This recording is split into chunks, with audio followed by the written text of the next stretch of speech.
बड़ी खबर है और बड़ी खबर साजिश से जुड़ी हुई है। कैसे शारिक नाम का ये शख्स संदिग्ध आतंकी साजिश कर रहा था साउथ को दहलाने की, और साउथ को दहलाने की साजिश के पीछे कौन है, कौन इंस्ट्रक्शंस दे रहा था, कौन इस वारदात को अंजाम देना चाह रहा था कि एक अपडेट आपको देंगे। सबसे बड़ी बात यह कि आतंकी वारदात को अंजाम देने के लिए पूरी प्लानिंग की गई थी। एक के बाद एक कई मामले में इसमें खुलासे हो रहे हैं। जो सबूत अब तक मिले हैं वो बड़ी साजिश की तरफ इशारा कर रहे हैं। साथ ही ये इशारे, ये संकेत चौंकाने वाले भी हैं। दरअसल मंगलुरु ब्लास्ट के आरोपी शारिक ने अपनी पहचान छिपाने के लिए व्हाट्सएप पर आदि योगी की डीपी लगा रखी थी ताकि किसी को कोई शक ना हो। पुलिस और सुरक्षा एजेंसियां इस बात को खंगाल रही हैं, पता लगाने की कोशिश कर रही हैं कि आखिर कैसे यहां मंगलुरु ब्लास्ट के पीछे एक बड़ी साजिश थी।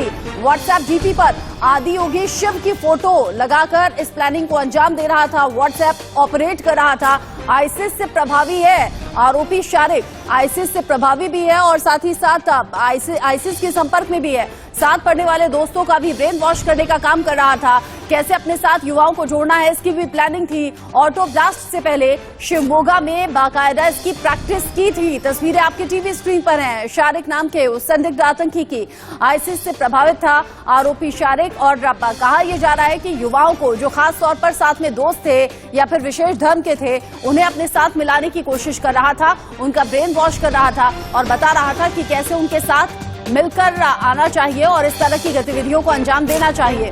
बड़ी बात यह है कि कोयम्बटूर मंगलुरु ब्लास्ट का डायरेक्ट लिंक भी निकलकर सामने आ रहा है। दोनों आतंकी हमलों में आईसिस एंगल सामने आ रहा है जो अब तक की जांच कह रही है।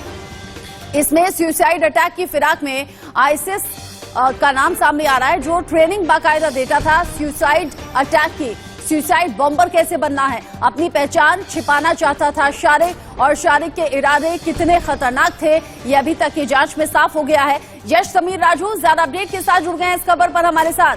यश, शारिक के इरादे खौफनाक थे, लेकिन सबसे बड़ी बात यह कि शारिक अकेला नहीं था, उसके और साथी हो सकते हैं जिनके बारे में पता लगाया जा रहा है जांच एजेंसियों के जरिए। और सबसे बड़ी बात यह कि आतंकी संगठनों से प्रभावित भी था, उनके संपर्क में भी था। जी बिल्कुल, हमने साफ तरीके से देखा कि जो मंगलुरु में ब्लास्ट हुआ उसमें सबसे बड़ा कॉन्स्पिरेटर आता है मोहम्मद शारिक, जो तो साफ साफ देख सकते हैं कि वो पिछले दिनों अटैक होने के कुछ दिन पहले वो कोयम्बटूर में था, जहां एक लॉज में, गांधीपुरम में एक लॉज में रुका हुआ था। तो हो सकता है कि उसका कनेक्शन हो सकता है मोबेशा जुबिन के साथ, क्योंकि वो एक महीने पहले जब हम देखा कि कोयम्बटूर में ब्लास्ट हुआ, फिर अगले एक महीने के बाद हमने ये देख पा रहे हैं कि मंगलुरु में कुकर ब्लास्ट हुआ। तो दोनों को लेकर के अभी पुलिस इन्वेस्टिगेशन कर रहे हैं। एक तरफ से हमें ये भी पता चल रहा है कि शारिक जो थे वो तमिलनाडु और केरला भी जा चुके थे पिछले कुछ महीनों के लिए, और उसके पहले हम देख पा रहे थे कि जुमिशा मुबीन जो थे वो भी कोयम्बटूर से लेके कहीं और पार्ट्स में ट्रैवल किया और केरला भी गए। तो दोनों तरफ से लिंक्स एक तरफ से पता चल रहा है। एक तरफ से हम ये भी देख पा रहे हैं कि एनआईए जल्द से जल्द केस को हाथ में लेने वाली है। एक तरफ से कोयम्बटूर को जो केस हुआ था वो केस एनआईए के हाथ में आ गई है और उसमें इन्वेस्टिगेशन कर रहे हैं और 6 लोग को अरेस्ट भी किया हुआ था। तो अभी तक मोहम्मद शारिक को केस को लेकर अभी इन्वेस्टिगेशन जारी है। और हमने एक तरफ से साफ तरीके से देखा कि आधार कार्ड, फेक आधार कार्ड का उपयोग किया था जिसमें मोहम्मद शारिक ने अपना सच रियल नेम छुपाया गया था और प्रेमराज के नाम से वो कोयम्बटूर और अभी मंगलुरु में घूम रहे थे। तो मैं आपको और तस्वीर दिखाना चाहता हूँ कि आधार कार्ड जो था जिसमें हम देख पा रहे हैं कि प्रेमराज का आराम लेके मोहम्मद शारिक से पिक्चर को इन लोगों ने दिखाया था। मैं आपको तस्वीर दिखाना चाहता हूँ, यही है जो आधार कार्ड जो मोहम्मद शारिक ने यूज किया था, जिसमें मोहम्मद शारिक की पिक्चर है और नाम है प्रेमराज। तो मुसलमान आइडेंटिटी को छुपा के हिंदू आइडेंटिटी को रखे पूरी तरफ से प्लानिंग कर रही थी एक तरफ से। और हमने ये भी देखा कि साफ तरीके से ये दोनों केसेस को लेके अभी पिछले 2 महीनों से साउथ में बड़ी से बड़ी जिहाद प्लॉट हो रहा है, क्योंकि एक तरफ से हमने ये भी देख पा रहे हैं कि आईएसआईएस की लिंक को लेकर भी इन्वेस्टिगेशन कर रहे हैं, क्योंकि दोनों तरफ से शारिक अकेला नहीं है, शारिक इस प्लानिंग में भी अकेला नहीं है, शारिक खौफनाक इरादों को अंजाम देने में भी अकेला नहीं है। अगर उसके पास नकली आईडी थी तो ये नेक्सस बड़ा हो सकता है और भी इसके लिंक जुड़े हो सकते हैं। पहले पहचान छिपा रहा है, प्रेम अपना नाम बता रहा है, व्हाट्सएप पर आदि योगी शिव की फोटो, मतलब पूरी तरह से बरगलाने की, अंधेरे में रखने की इसकी कोशिश भी थी, अपने धर्म को लेकर भी। जी बिल्कुल, बिल्कुल हमने साफ तरीके से देखा कि मोहम्मद शारिक अपनी आइडेंटिटी साफ तरह से छुपा रहे हैं, क्योंकि नाम से लेके उन्होंने आधार कार्ड भी चेंज किया था, व्हाट्सएप डीपी पे आदि योगी का पिक्चर लगाया हुआ है। तो इस सब को लेके पुलिस अभी भी इन्वेस्टिगेशन कर रहा है और एक तरफ से हम ये भी देख पा रहे हैं कि वो अपने रियल आइडेंटिटी छुपा के कुछ करने के लिए ऐसी साजिश कर रहे हैं, क्योंकि जो अभी इल्जाम लगेगा वो आएगा हिंदू के नाम पे। तो इसी को लेकर अभी इन्वेस्टिगेशन कंटिन्यू हो रही है और कर्नाटक के गृह मंत्री ने यह भी बताया हुआ कि जल्द से जल्द ये केस जाएगा एनआईए के पास। कर्नाटक के डीजी ने बताया कि इसको एक्ट ऑफ टेरर माना जाता है। तो एक तरफ से हम देख पा रहे हैं कि दोनों तरफ से एक केस जो कोयम्बतूर में हुआ फिर मंगलुरु में हुआ, दोनों के अंदर कुछ लिंक हो सकते हैं, क्योंकि कोयम्बतूर में जो ब्लास्ट हुआ था उसके एरिया का नाम है निरकुंडरम और जो जहां मोहम्मद शारिक रह रहा था उसका एरिया था गांधीपुरम। तो दोनों को बीच में सिर्फ 4 किलोमीटर की दूरी थी। हो सकता है कि मोहम्मद शारिक और जमीशा मुबीन के साथ रिलेशन लिंक्स भी हो सकते हैं और जो पिछले 6 लोग को जो अरेस्ट किया हुआ था इस जमीशा मुबीन के केस पे, उन लोग से ये भी पूछताछ की जाए कि क्या उनको मोहम्मद शारिक जानते थे और क्या प्लान था, क्योंकि दोनों तरफ से जिहाद लिटरेचर को लेके चीज सामने आ रही है। एक तरफ से आरटी इंडिया एलिमेंट्स भी सामने दिखाई दे रहा है, एक तरफ से साउथ में बड़ी से बड़ी प्लॉट करने की भी साजिश दिखाई दे रहा है, क्योंकि 2 महीने के अंदर दोनों अटैक को लेकर लोग घबरा गए हैं और एक तरफ से इन्वेस्टिगेशन अभी भी जारी है एनआईए के पास। तो एनआईए जल्द से जल्द अभी इन्वेस्टिगेशन बेंगलुरु में ले सकते हैं, क्योंकि ये पूरा केस जो है अभी तक कर्नाटक पुलिस ने सभी एविडेंस कलेक्ट करके अभी जल्द से जल्द एनआईए को देने वाले हैं। तो आने वाले 1-2 दिन में हम ये देख पाएंगे कि कर्नाटक का जो कुकर ब्लास्ट हुआ था जिसमें मोहम्मद शारिक को अभी हॉस्पिटल में रखा हुआ है, वो केस सीधा जाएगा एनआईए के पास। अभी तक की जांच में जो सुसाइड अटैक की बात सामने आ रही है यश, अभी तक की जांच में लोन वुल्फ अटैक की बात सामने आ रही है यश। सुसाइड अटैक जिसमें कि अटैक करने वाला खुद भी बॉम्ब के साथ उड़ जाता है, उसे अपनी जान की परवाह नहीं होती और ब्रेन वॉश करते हुए क्या कहा जाता है कि जन्नत नसीब होगी अपनी कुर्बानी अगर आप दोगे तो। साथ ही लोन वुल्फ अटैक का मतलब यह है कि ज्यादा से ज्यादा लोगों को टारगेट करना, ऐसी जगह पर हमला करना जहां पर ज्यादा से ज्यादा लोगों को नुकसान पहुंचे। ये सब कुछ भी ट्रेनिंग का पार्ट होगा। मोहम्मद शारिक को बाकायदा ट्रेनिंग दी गई होगी, ऐसे ही तो प्रभावित होगा नहीं वो इस तरह की चीजों से।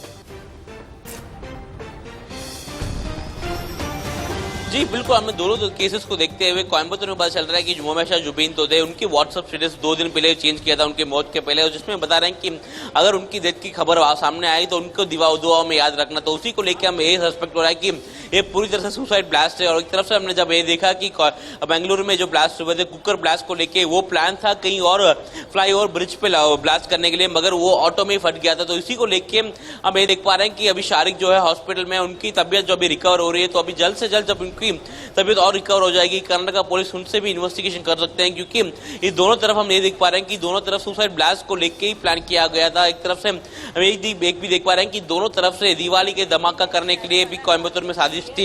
एक तरफ हमने ये भी देखा कि मंगलुरु में एक फ्लाईओवर ब्रिज के ऊपर ब्लास्ट करने की साजिश थी। दोनों तरफ हम देख पा रहे हैं कि 1000 से ज्यादा लोग को भी दूसरी पोस्ट पहुंच सकती थी, क्योंकि ये जो दोनों ब्लास्ट था वो ब्लास्ट कहीं और करने वाले थे, मगर अनफॉर्चुनेटली दूसरी जगह पर ब्लास्ट हो गया था। तो इसी को लेकर अभी इन्वेस्टिगेशन जारी है, क्योंकि दोनों अटेम्प्ट जो थे उनके फेलियर हो गए हैं। तो अभी ये इन्वेस्टिगेशन होगा कि ये अटेम्प्ट किसके लिए फेल हुए थे, और एक तरफ से ये भी प्लान करेंगे कि अगला अटेम्प्ट उनका क्या है और क्या प्लान कर रहे हैं। तो एक तरफ से साफ तरह से देख पा रहे हैं कि ISIS का एंगल सामने आ रहा है, क्योंकि ये दोनों तरफ से सुसाइड ब्लास्ट को लेकर कर्नाटक और तमिलनाडु गवर्नमेंट दोनों इन्वेस्टिगेशन कर रहे हैं। एक तरफ से कोयम्बतूर का केस जो था वो एनआईए के इन्वेस्टिगेशन में हाथ में आ गया, एक तरफ से कर्नाटक का मंगलुरु का इन्वेस्टिगेशन अभी भी एनआईए के पास नहीं आया, और आने वाले 1-2 दिन में देख पाएंगे कि हॉस्पिटल में अभी शारिक है एनआईए के पास। यश, चूंकि हॉस्पिटल में अभी शारिक है और उसका इलाज चल रहा है, आप कह रहे हैं कि पुलिस वहां से इन्वेस्टिगेशन को आगे बढ़ाएगी और सवालों के जवाब शारिक से जानना चाहेगी।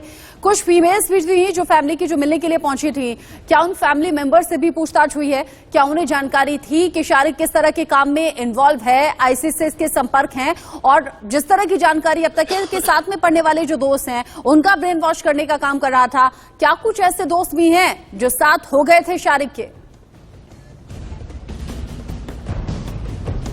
जी बिल्कुल, हमने साफ तरीके से देखा कि फैमिली मेंबर्स जो थे मोहम्मद शारिक का, उनको जब आए थे हॉस्पिटल में मिलने के लिए, उनको इन्वेस्टिगेशन किया गया। तो 1-on-1 इन्वेस्टिगेशन किया गया था सब उनके पिता और माँ बाप से। तो एक तरफ से हम ये भी देख पा रहे हैं कि फैमिली को बता रहे हैं कि उनको इस चीज़ के बारे में कुछ पता नहीं है, मगर एक तरफ से हमने ये भी देख पा रहे हैं कि ये बड़ी साजिश थी कि मोहम्मद शारिक को बड़ा ब्लास्ट करने के लिए। मगर एक तरफ से देख पा रहे हैं कि अभी तक वो हॉस्पिटल में, इसलिए वो सीरियस कंडीशन में होते हुए इन्वेस्टिगेशन नहीं कर पा रहे हैं। तो अभी जल्द से जल्द जब रिकवर होंगे शारिक, उनके ऊपर इन्वेस्टिगेशन किया जाएगा। तो तभी तक इन्वेस्टिगेशन नहीं किया जाएगा डायरेक्टली शारिक के ऊपर, मगर उनके जो शारिक के दोस्त लोग के ऊपर इन्वेस्टिगेशन किया जा रहा है। शारिक के फैमिली मेंबर्स जो उनके ऊपर भी इन्वेस्टिगेशन किया जा रहा है।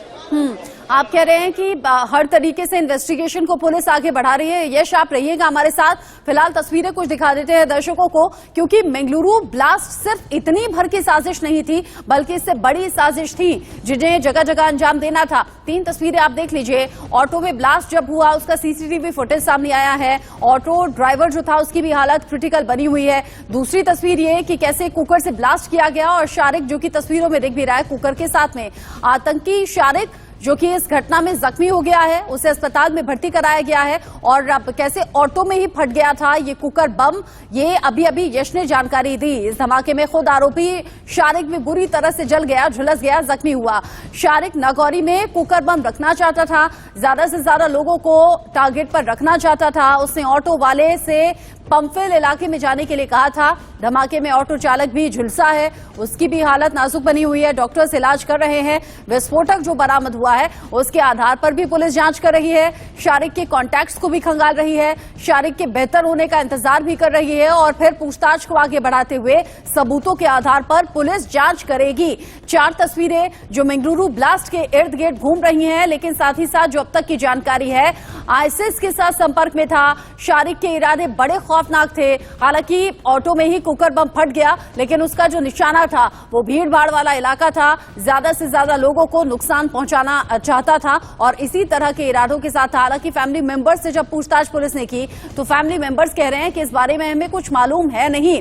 यश, जो तस्वीरें हम देख रहे हैं सिलसिलेवार तरीके से, वो बता रही हैं कि शारिक के इरादे खौफनाक थे, टाइमिंग थोड़ा ठीक नहीं हुई, इसीलिए ऑटो में बम फट गया, वरना उसके इरादे थे ज्यादा से ज्यादा लोगों को नुकसान पहुंचाए। क्या कुछ कॉल डिटेल भी ऐसी सामने आई है? शारिक कहां पर रहता था, इसके साथ और कौन कौन रहते थे? जी बिल्कुल रचना, आप साफ तरह से बताते हुए ये साफ बॉम्ब प्लानिंग जो था वो कहीं और फ्लाईओवर ब्रिज के ऊपर करने वाला साजिश था। मगर एक तरफ से देख पा रहे हैं कि दोनों केसेस में कोयम्बतूर और मंगलुरु में देखते हुए ये दोनों तरफ से प्लान था कि दिवाली पे धमाका करने का कोयम्बतूर में, मगर वो भी फेल हो गया क्योंकि वो कार के अंदर ही फट गया था। अभी एक जब मंगलुरु की बात कर रहे हैं वो भी देख पा रहे हैं कि वो फ्लाईओवर पे एक जो फ्लाईओवर जो लोग रोज चल के आते हैं, जो 1000 के लोग चल के आते हैं रोज के दिन पे, वही फ्लाईओवर पे बॉम्ब करने की साजिश थी, मगर वो भी फेल हो गया। तो दोनों तरफ से हम देख पा रहे हैं कि बॉम्ब ब्लास्ट होते हैं वो फेल हो गया है एक तरफ से, और एक तरफ से यही देख पा रहे हैं कि इसके लोग के साजिश हो रही है कि इन्वेस्टिगेशन कर रहे हैं कर्नाटक पुलिस, और ये भी बता रहे हैं कि ये जो बेंगलुरु ब्लास्ट होने वाला था वो सुसाइड ब्लास्ट था, और वो ऑटो में नहीं मगर वो फ्लाईओवर ब्रिज पे साजिश थी कि उधर ब्लास्ट होने के लिए, मगर वो ब्लास्ट हुआ नहीं था। तो इसी के लेकर हम दोनों तरफ देख पा रहे हैं कि दोनों साजिश होती वो कम्प्लीटली फेल हो गए। तो अभी ये देख पाएंगे कि कर्नाटक गवर्नमेंट और तमिलनाडु गवर्नमेंट दोनों तरफ से देख पाएंगे कि पुलिस जांच आगे बढ़ा रही है। हॉस्पिटल में भी सुरक्षा व्यवस्था कड़ी कर दी गई है, क्योंकि हॉस्पिटल में शारिक का ट्रीटमेंट चल रहा है। पुलिस हर एहतियात बरत रही है इस केस में जांच को आगे बढ़ाने के लिए। यश, नजर आप बनाए रखिएगा, इस खबर से जुड़ा आगे जो भी अपडेट होगा दर्शकों तक पहुंचाएंगे आपके जरिए।